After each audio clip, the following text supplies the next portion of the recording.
Hey guys, what's up? It's Charlie here, and today we're going to be looking at 10 shocking confessions of Disneyland employees. Disneyland is a series of theme parks owned by media giant Disney. The parks are known for their rides, mascots, and castles, but we only see what Disneyland wants us to. It turns out employees who have seen behind the scenes of Disneyland have seen some shocking things, and have made some equally shocking confessions about their own and the park's practices. Before we get into it, leave a like and subscribe, and comment "I subscribed" and I'll try to reply.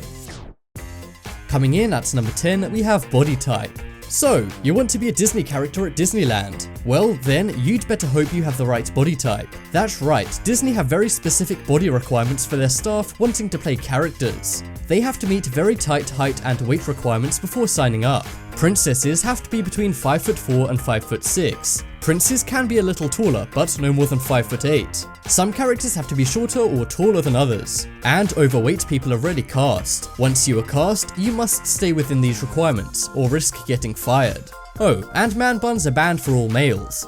Maybe that's a good thing.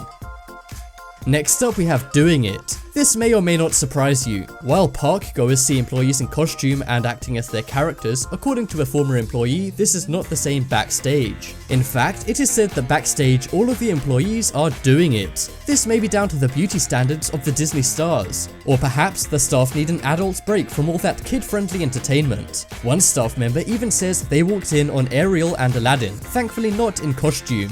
You'd better make sure your kids don't go backstage next time you visit Disneyland. Next up we have harassment. We all know the Disney princesses are beautiful, but unfortunately with that beauty can come harassment. Apparently bored guys, dads, and even grandfathers like to flirt with the princesses. This can involve slipping them their phone number or hotel room key, and even touching them inappropriately in some cases. This has led to many princesses now having an escort with them at all times. But apparently this still doesn't stop the verbal harassment princesses sometimes face. Next up we have weapons. When you think Disneyland, weapons don't exactly come to mind. Well, that is unless you visited Disneyland in California on the 29th of May 2013. Christian Isaiah Barnes made 2 small dry ice explosives using water bottles. And believe it or not, he worked at Disneyland at the time. He placed them in trash cans, and when they exploded, they caused trash to fly everywhere and caused a few injuries. However, luckily no one was seriously hurt. The explosion sounded louder than a gunshot and made the whole park descend into chaos. Everyone was swiftly evacuated and police arrived on the scene. Christian was sentenced to 36 days behind bars and 100 hours of community service. Oh, and he was also told to stay away from all Disney theme parks in the future.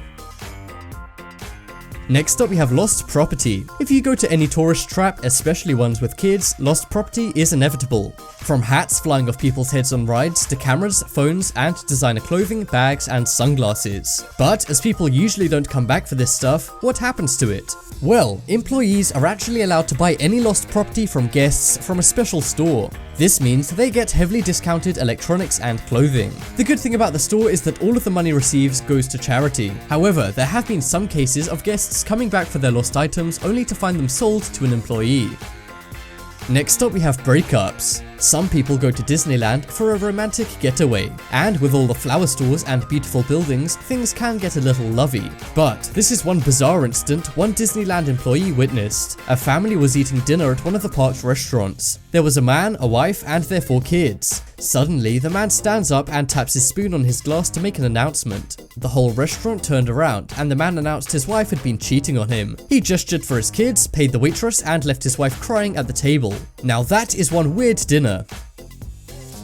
Next up we have autograph classes. If you walk around a Disney park, all of the characters will sign autographs. But it's not just one person playing that same character. So, how do they ensure that every employee does the character signatures the exact same way? Well, they have autograph classes for their employees. The process is very tiring and tedious, as you have to sign the same signature over and over again. The classes can sometimes go on for hours, and employees have admitted to feeling incredibly tired and bored. Makes a change from the manic kids and people running to rides that employees are probably used to. Next up we have staying in character. While Disneyland has rules like keep your arms and legs inside the ride and no peeking backstage, it seems Disneyland's biggest rule is for their employees, that being never break character. Employees must stay in character even when greeted by celebrities who visit the park, and also when they're harassed by guests. They also have to move right. What do I mean? Well, in the dances we're also used to seeing at the parks, employees must move the correct amount, along with hitting the right marks and standing in the exact right places. Failure to do this could result in your character being cut from a dance, or worse, your job being cut out altogether.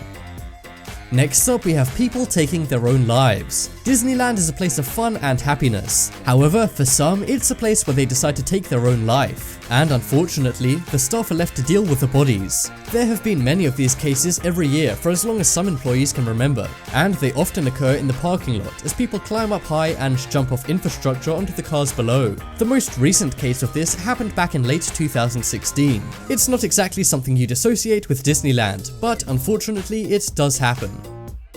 Next up we have Code V. Disneyland may be one of the most magical places on Earth, but this doesn't mean that attendees don't often throw up on rides. In fact, this happens a lot as people eat a lot of junk food and then get spun every direction you can think of on the rides. Despite this happening a lot, Disney employees aren't actually allowed to say the word vomit. Instead, they must refer to it as Code V. V of course standing for vomit. This is to avoid grossing out other guests and to make the ride sound appealing. In fact, not only does Code V mean someone has vomited, it also means it has to be cleaned up by an employee immediately. I guess that's one of the downsides of working at Disneyland. And that just about wraps up this video. Check out the poll in the top right corner and you can vote for the most shocking confession. But as always, thanks for watching. Check out some more videos on screen right now. Leave a like if you enjoyed, and if you haven't already, what are you waiting for? Subscribe.